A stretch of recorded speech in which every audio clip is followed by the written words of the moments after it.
उत्तर प्रदेश विधानसभा चुनाव की सरगर्मियां सिर्फ उत्तर प्रदेश में ही नहीं बल्कि दिल्ली में बैठे हुए हर शख्स के बीच में आज यही माहौल है कि क्या 2022 के विधानसभा चुनाव में भारतीय जनता पार्टी वापसी करेगी या कहीं ना कहीं योगी सरकार की विदाई होगी। योगी सरकार की मजबूती और कमजोरी को समझने के लिए सबसे बेहतर यह होगा कि योगी के गढ़ में ही लोगों से राय ली जाए, और योगी के गढ़ में राय अगर ऐसे शख्स से लिया जाए जो एक समय योगी के दाहिने हाथ थे, योगी के एक समय अभिन्न मित्र थे, और कहीं ना कहीं योगी आदित्यनाथ की जितने भी आंदोलनों की शुरुआत हुई उस आंदोलन के मुख्य बिंदु रहे, और आंदोलन को बढ़ाने में, चलाने में और जन समस्याओं को सरकार के विरुद्ध उठाने में एक बड़ा कारनामा रहा, बड़ा योगदान रहा। ऐसे ही शख्स आज हमारे साथ हैं दीपक कुमार अग्रवाल जी, जो पिपराइच ही नहीं बल्कि गोरखपुर में और पूर्वांचल में एक बड़े जाने पहचाने और कहीं न कहीं संघर्ष योद्धा के लिए,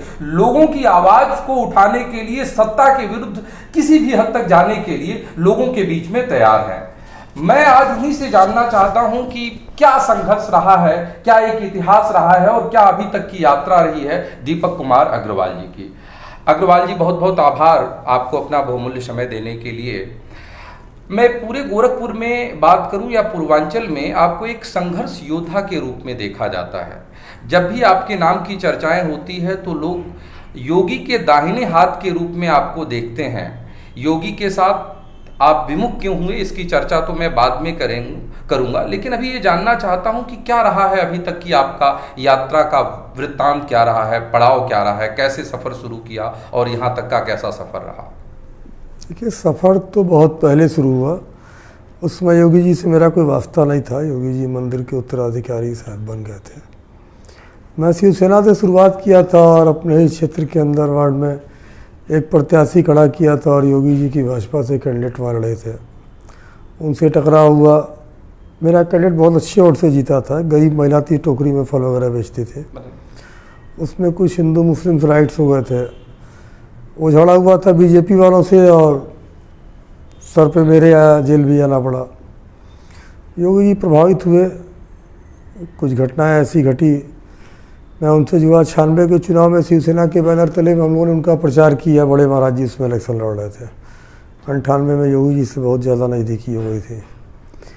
था कि एक धर्म का कार्य कर रहे हैं योगी जी, तेज तर्रार व्यक्ति हैं और धर्म का प्रचार प्रसार कर रहे हैं, राजनीति उनका पेशा नहीं है, ये सब जान के मैं जुड़ा था। लेकिन बहुत सी चीज़ें सामने आई और मैंने उनका साथ छोड़ दिया।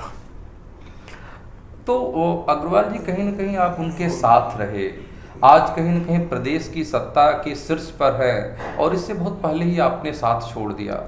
अभी के आपके भाषणों में, अभी की आपकी जनसभाओं में, चूंकि पिपराइच में आप एक पिछले कुछ दिनों से बड़े सक्रिय हैं, अचानक योगी विरोध क्यों? देखिए, जान तो मैं 2004 में गया था कि योगी जी का वास्तविक हिंदुत्व है क्या, और इसी वजह से मैं छोड़ा था।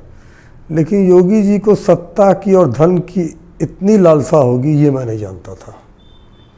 इतनी लालसा होगी। योगी जी ना ही धर्म के कोई रक्षक हैं और ना ही योगी जी देश के कल्याण के बारे में, मानव हित के बारे में कहीं उनके हृदय में कोई स्थान नहीं है। मैंने जब 2004 में उनका साथ छोड़ा था तो मैं जान चुका था कि आदित्यनाथ जी धर्म का इस्तेमाल, जो धार्मिक संघर्ष हो रहा है हिंदू मुस्लिम से और जातिगत संघर्ष जो होते थे, इसका इस्तेमाल सत्ता के लिए कर रहा है। व्यापारियों का इस्तेमाल उन्होंने चंदे के लिए लिया। कोई आदमी कनपटी पर राइफल रख के डकैती डाल के लेता है, कोई आदमी प्रेम से ताकतवर आदमी भयभीत करके ले लेता है। जैसे महाभारत के सीरियल में मैंने देखा कि भीष्म पितामह ने गांधारी का विवाह धृतराष्ट्र से कराया। गांधारी के पिता डर से उस विवाह को किए। भीष्म पितामह कहते मैंने कोई दबाव नहीं बनाया, सत्य आप जान ही रहे। योगी ने भी वही किया, व्यापारियों का शोषण किया, भीषण शोषण किया और सर्व सत्ता का इस्तेमाल वो सत्ता के लिए कर रहे थे, धार्मिक रूप से दंगा फैलाना और ये करना। देखिए, मुझे आप ये सोचेंगे कि मैं आज समाजवादी पार्टी में हूँ तो मैं हिंदू मुस्लिम एकता पर कोई बयान दे दूंगा या अपनी किसी घटना पर पश्चाताप की बात। तो नथुआ जैसे कांड जो हुए जिसकी चर्चा आप करेंगे मैं जानता हूँ, तो मुझे इस पर कोई शर्मिंदगी नहीं। भाई 13 साल की मासूम बच्ची की इज्जत लूटी का प्रयास होता है, भाई बचाने जाता है चाकू मार दिया जाता है, तो वहाँ जन आक्रोश होता है, घर गिर जाता है। कोई बात नहीं, वो घटना होंगी। आप इस तरह के अपराध पे कार्रवाई नहीं करेंगे तो घटनाएं होंगी। लेकिन मैं अग्रवाल जी बीच में आपको इंटरप्ट कर रहा हूँ, पूरे उत्तर प्रदेश में या भारतीय जनता पार्टी पूरे भारत में कहीं ना कहीं योगी को एक धर्म का सबसे बड़ा समर्थक, योगी को एक ऐसे शख्स के बारे में बात कर रही है जिसका धन से कोई लेना देना नहीं है, लेकिन आपने इसके बड़ी विपरीत बात कही है। और आपकी बात इसलिए भी सुनी जानी चाहिए क्योंकि आप उनके साथ लंबे समय तक 2004 में अगर मैं इस बात को कहता तो लोग नहीं मानते। और मेरा कद राजनीतिक आज इस लायक भी नहीं है, क्योंकि मैं 14.5 साल हो गए मुझे राजनीति छोड़े हुए। इस लायक भी मेरा कद नहीं है किसी पार्टी में या देश में कि मैं कोई चीज़ बोलूँ और बात बहुत ऊपर तक जाए, उस सत्य को लोग सुने। मेरा कद बहुत नीचे है राजनीतिक, जो सच्चाई है। आप आज मुझसे सबूत ले सकते हैं। किसी भी व्यक्ति को जनता के प्रति, देश के प्रति, धर्म के प्रति उसके दिल में क्या है, ये जानने के लिए उसकी फितरत को जानना आवश्यक है। आदमी का स्वभाव थोड़ा बहुत उल्टा पलटा हो सकता है, बदल सकता है, बोलने की टोन बदल सकती है, लेकिन फितरत नहीं बदलती। योगी आदित्यनाथ क्या हिंदू धर्म के रक्षक हैं? योगी आदित्यनाथ का जीवन क्या मानव कल्याण के लिए है? योगी आदित्यनाथ की सोच क्या देश हित में है? अगर है तो मैं गलत हूँ। और अगर आपके पास खुद आपकी आंखों के सामने सबूत मौजूद है, योगी धर्म का इस्तेमाल, देश की जनता का इस्तेमाल, लोगों के लाशों पर चलकर भी, भगवान राम के सीढ़ी बनाकर चलकर भी उनको सत्ता और धन चाहिए, संपत्ति अर्जित करनी है, तो आप अपने देश को बचाइए, अपने देश को बचाइए। अब आप कहेंगे क्या सबूत है? सबूत आपके पास है। आप गोरखपुर के रहने वाले हैं। मैं आपसे पूछता हूँ, क्या ये सत्य नहीं कोरोना काल के अंदर हजारों लोग मरी जा रहे थे? एक दिन में 4,000 5,000 केस थे, वो भी तब जब गांव में जांच नहीं हो रही थी। सैकड़ों लोग मर रहे थे। मैं समझता हूँ एक दिन में 500 लोग मरे हैं। आपने राजघाट पे फ्लैक्स लगा दिए कि कोई आदमी फ़ोटो ना खींच रहा। हम गांव में देखे बरगदे हमारे यहाँ घाट अभी प्राइज की मैं राजनीति किया हूँ, जिन घाटों पर सालों में कार लाश जलती थी, वहाँ लाशों की लाइन लग रही थी 24-24 घंटे।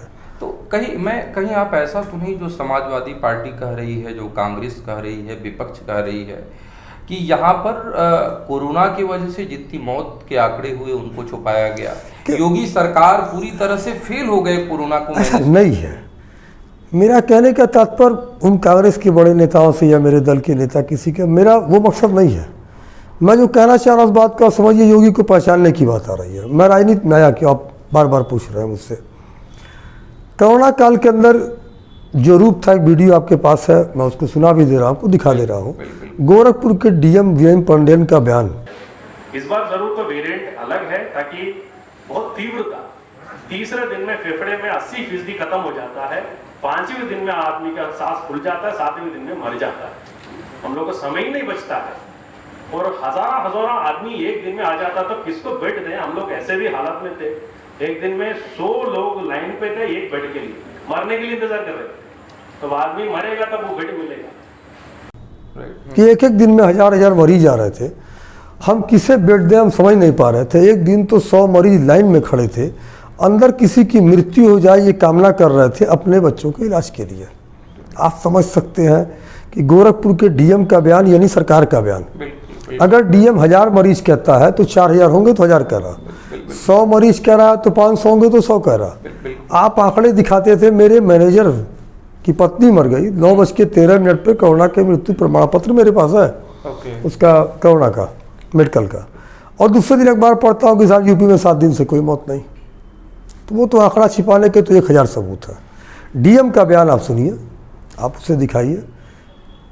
1000 मरीज है, किसे बेड दूं सोई में नहीं आ रहा, सैकड़ों लाइन में लगे थे और इंतजार कर रहे थे कि अंदर कोई मरे और हमारे उसका इलाज हो। आप समझ सकते हो, उस चीज़ों की कल्पना कर सकते हैं कि एक व्यक्ति अपने माँ बाप भाई बहन पति पुत्र के तड़पते हुए आदमी को लेकर बाहर बैठा है कि अंदर कोई मर जाए, किसी का बेटा मरे तो मेरे बेटे को इलाज मिल जाए, किसी का पति मर जाए मेरे पति को इलाज मिल जाए। उससे बुरी स्थिति, उससे दयनीय स्थिति क्या हो सकती है? आपकी बातों को इस थोड़ा आगे मेरी बात को पूरी होने दीजिए। अब अगर हम, मेरा ये कहना कि योगी जी मुख्यमंत्री थे सूबे के, बिल्कुल। आपके पास व्यवस्थाएं नहीं थी, गोरखपुर में ऑक्सीजन नहीं थी, बेड नहीं थे, हॉस्पिटल नहीं थे, मैं मानूंगा दैवीय आपदा थी। आपको अच्छा देने का प्रयास करना चाहिए। रिजल्ट क्या होता है, या भगवान तो है नहीं, आप धरती के खुदा तो है नहीं योगी जी, कि आप किसी व्यक्ति को मृत व्यक्ति को जीवित कर देंगे, ये मैं नहीं मानता, आप में क्षमता नहीं है। लेकिन आप उसे प्रयास कर सकते थे कि आपकी जनता थी, गोरखपुर आपका गृह जनपद था, पूरे प्रदेश में आपको अच्छा करने का प्रयास करना चाहिए। मेरा एक प्रश्न है जिसका जवाब आप खुद दे दीजिए मुझे, कि जब छोटे छोटे हॉस्पिटल गवर्नमेंट ने अधिकृत कर लिए, गोरखपुर डीएम ने, सरकार ने, चाहे वो फातिमा हो, चाहे वो पनेसिया हो, चाहे वो सापुर में डॉक्टर सिद्धार्थ का छोटा सा क्लिनिक है, वहाँ अधिकृत कर लिया गया, 10 बेड 5 बेड के हॉस्पिटल अधिकृत किया गया। प्राइवेट हॉस्पिटलों की लिस्ट जारी हो गई अखबार में, और फ़ोन करने पर वो हॉस्पिटल में आप बेड दिला दे रहे थे, लाखों लाख रुपया लूटा गया, लोगों के घर बार बिक गया। मेरे पास कटिंग से मैं आपको देता हूँ कि घर खेत रेहन रखा गया, माँ बाप दादा दादी मर गए। केवल योगी जी से ये पूछ लीजिए, और योगी जी की फितरत जानने के लिए पर्याप्त है एक सबूत, कि गोरखपुर में मेडिकल कॉलेज के बाद दूसरा सबसे बड़ा आधुनिक हॉस्पिटल गोरक्षनाथ चिकित्सालय, लगभग 350 बेड का हॉस्पिटल, जहाँ पर बच्चों का आईसीयू है, बड़ों का है, वेंटिलेटर है, ब्लड बैंक है, सारी सुविधाओं से लैस है। आदित्यनाथ जी बता दें कि उस हॉस्पिटल में आपने कोरोना के उन मरते हुए लोगों को इलाज क्यों नहीं दिया, और अगर आपके पास साधन था, वो हॉस्पिटल की देखरेख आप करते थे, जनता के पैसे से बना हुआ वो हॉस्पिटल, आप सूबे के मुख्यमंत्री थे, आपका कर्तव्य था, आपकी ड्यूटी थी, आपका धर्म था कि कोई भी व्यक्ति अपने बच्चे अपने परिवार को लेकर तड़फ रहा है तो आप उसे सुविधा देते। इस जन्म मृत्यु ईश्वर के हाथ में है। योगी इसका जवाब दे दें कि कोरोना के मरीजों को गोरक्षनाथ चिकित्सालय में क्यों नहीं भर्ती किए, मैं मान लूँगा योगी सही है। और अगर ये एक बात ही आपको पर्याप्त है इस सबूत के लिए कि योगी की फितरत सत्ता और संपत्ति है, मानव कल्याण से योगी आदित्यनाथ का कोई वास्ता नहीं, कोई वास्ता नहीं। योगी आदित्यनाथ पाखंड का चोला पहने हैं। अगर ये सत्य है कि उन्होंने इलाज नहीं दिया तो ये भी सत्य है। लेकिन दीपक जी, आप चूंकि उनके सहयोगी रहे हैं, उनके साथ रहे हैं, ये विरोध पीछे क्यों नहीं, अभी क्यों विरोध? आपका जो उनके विरुद्ध आना है अभी क्यों, पहले क्यों? मैं राजनीति छोड़ चुका था। योगी धर्म का इस्तेमाल सत्ता के लिए कर रहे थे। मैं बोलता कोई मेरी बात पे विश्वास नहीं करता, मेरे पास सबूत भी नहीं थे, और योगी को मैं इतना गंदा भी नहीं जानता था, मैं इतना गंदा भी नहीं जानता था। महत्वाकांक्षा हर इंसान में होती हैं, कोई अच्छी महत्वाकांक्षा के साथ आगे बढ़ लेता, कोई थोड़ी बहुत बुराई के साथ। योगी धर्म के विरोधाभासी मानता था। योगी इंसानों के साथ ऐसा करेंगे ये मैंने कल्पना नहीं की थी, कल्पना भी नहीं की थी। कोई ऐसी घटना जो आपको, जैसे आपने कोरोना की चीजें बताई, कोई ऐसी घटना जो आपको द्रवित कर दी, आपने सोचा कि नहीं अब, जी हाँ, अब मैं योगी जी के साथ नहीं रह सकता? मुझे सबसे ज़्यादा कष्ट जो कोरोना काल से हुआ, एक घटना और भी है। योगी आदित्यनाथ जी वही आदित्यनाथ है जब 13 साल की 15 साल की बच्ची से छेड़छाड़ होती थी और रेप होता था तो गांव जल जाते थे, बिल्कुल, शहर जल जाता था, नथुआ कांड हो जाता था। आप भी साथ होते थे उसमें? हम भी मुलजिम हैं और योगी जी भी मुलजिम होते थे। पुराना में 5 साल की बच्ची के साथ रेप होता है, आपकी पुलिस FIR नहीं दर्ज करती, वहाँ के विधायक के दबाव में दूसरे दिन FIR दर्ज होती है। आजमगढ़ में एक बच्ची की इज्जत लूटी जाती है, वो थाने का चक्कर लगाती है और थाने पर कार्रवाई ना होने में थाने में सुसाइड करके जान दे देती है।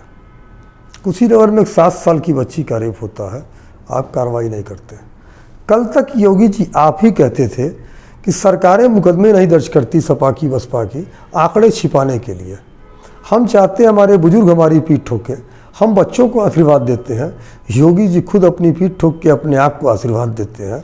कभी ऑस्ट्रेलिया के सांसद की बात करते हैं, कभी किसी की। गोरखपुर जिले में मेरा दावा है कि 50,000 से ऊपर लोग कोरोना से मरे, 50,000 से ऊपर। और वो मौत प्राकृतिक आपदा नहीं थी, वो मानव बलि थी, योगी आदित्यनाथ द्वारा की गई हत्या थी। अग्रवाल जी, बहुत बड़ा नंबर आप बोल रहे हैं। मैं अगर खाद्यान्न घोटाले का सर्वे करा सकता हूं तो मैं आपको वचन देता हूं कि मैं कोरोना से मृतक का सर्वे कराऊंगा।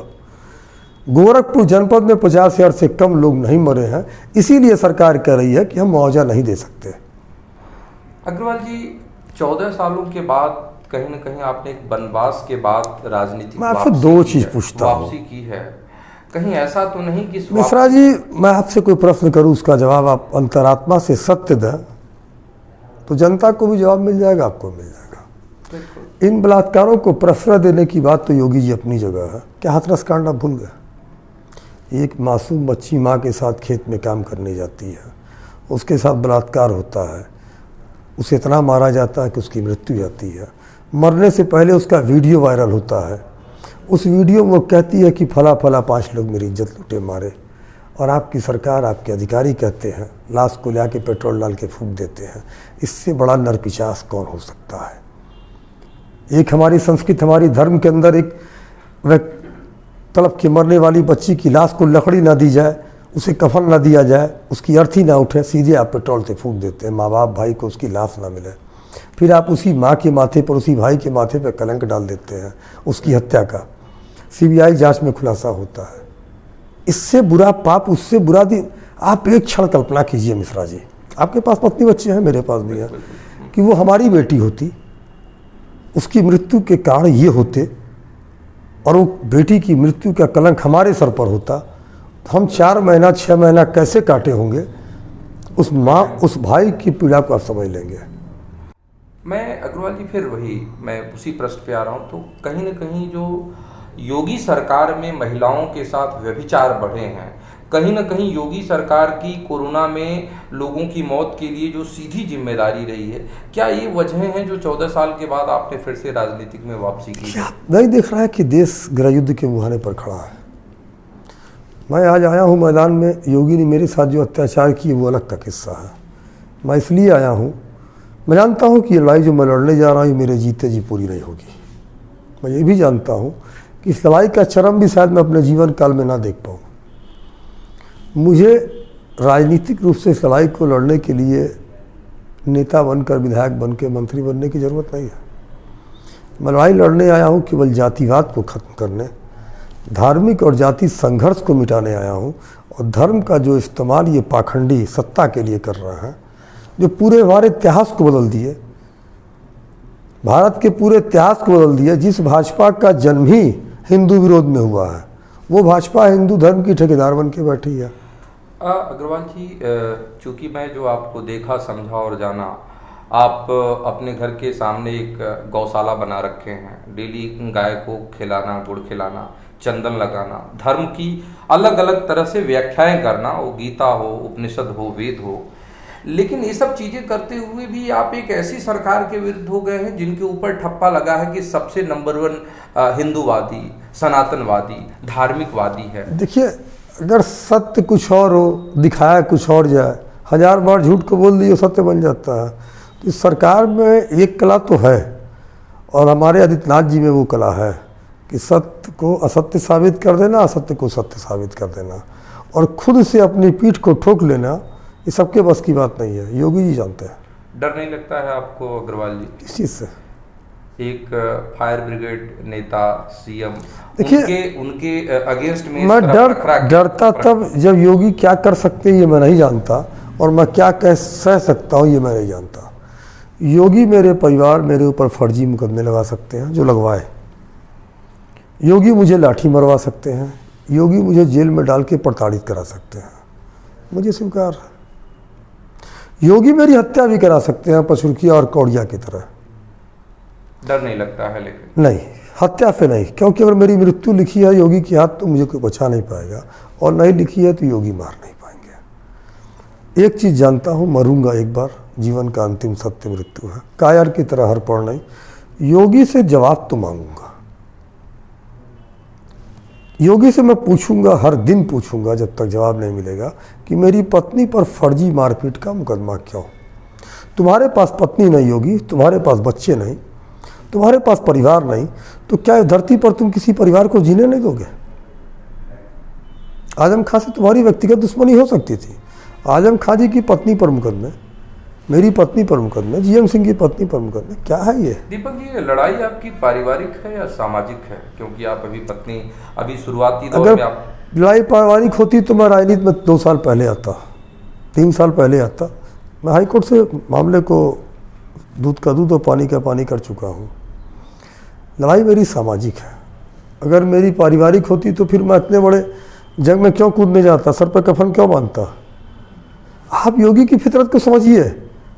आप हिंदुज़म की बात कर रहे हैं, आप आंकड़ों को छिपा रहे हैं, आप करोड़ों रुपए दिए जलाने में खर्च कर रहे हैं। गांव में गरीबों के पास रोटी नहीं है, पहनने को वस्त्र नहीं है, खाने को दाना नहीं है, और आप रोजगार नहीं है, आप देख नहीं पा रहे हैं। सरकार ने तो गिनीज बुक में अपना नाम दर्ज कराने का एक अनूठा प्रयास देखिए, किया। आज का 9 गिनीज लाख से बुक, ज्यादा अंग्रेजों के समय अंग्रेजों के कार्य पूरे विश्व में ऊपर माने जाते थे, और भगत सिंह, चंद्रशेखर आजाद, सुभाष चंद्र बोस, राम प्रसाद बिस्मिल जैसे क्रांतिकारी आतंकवादियों में गिने जाते थे जब अंग्रेजों का शासनकाल था। आपको नहीं लगता कि योगी लोकतंत्र को नहीं मानता? आपको नहीं दिखाई दे रहा? शीशे की तरह, आईने की तरह साफ है, योगी लोकतंत्र को नहीं मानता, राजतंत्र को मानने वाला एक राजा की तरह शासन कर रहा है। दशहरे में नाथ पंथ, कोई धर्म नहीं है नाथ पंथ का एक व्यक्ति स्वयं भगवान विष्णु का विरोधी दशहरे में विजय जुलूस निकालता है। दशहरे में विजय जुलूस राजा निकालते थे या युद्ध पे निकलते थे? क्या आपको दिखता नहीं? आप ब्राह्मण हैं, माथे पर चंदन नहीं, सर पे शिखा नहीं, शरीर पे जनेऊ नहीं, धर्मात्मा है। तो आप कहीं ना कहीं ये कहना चाहते हैं कि नाथ संप्रदाय को मानने वाला वैष्णव संप्रदाय का एक तरह से विरोधी होता है। नाथ धर्म की स्थापना ही सनातन धर्म के विरुद्ध और वैष्णव के विरुद्ध हुई है, और आप कह रहे हैं कि हिंदू धर्म का रक्षक है। तो क्या नाथ संप्रदाय को मानने वाला या कोई मंदिर का मुखिया, मठ का मुखिया राम मंदिर की बात नहीं कर सकता है? सज्जनों से पूछिए, जनता से पूछिए, और आज तो खैर मिश्रा जी पूरे इंडिया में घूमे होंगे, किसी भी नाथ धर्म के मंदिर में कहीं राम भगवान की मंदिर है क्या? चलिए छोड़िए इन बातों को, आप दूसरा सबूत लीजिए। योगी जी बात करते हैं बाबर औरंगजेब की, बाबरी मस्जिद तोड़ दिया, बना दिया, और हमारी मंदिर तोड़ दिया। बाबर औरंगजेब ने हमारी मंदिरों को तोड़ा, हमारे धर्म को नष्ट करने का प्रयास किया, पाप किया, लेकिन अपने धर्म की मस्जिद बनाई। आदित्यनाथ, तुमने तो अपने धर्म की मंदिर तोड़ी।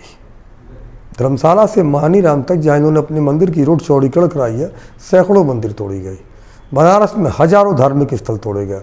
और तो और, आप कैमरा लिए जाइए गोरखनाथ मंदिर में, दर्शन कीजिए, गाड़ी में भेज दे रहा हूँ।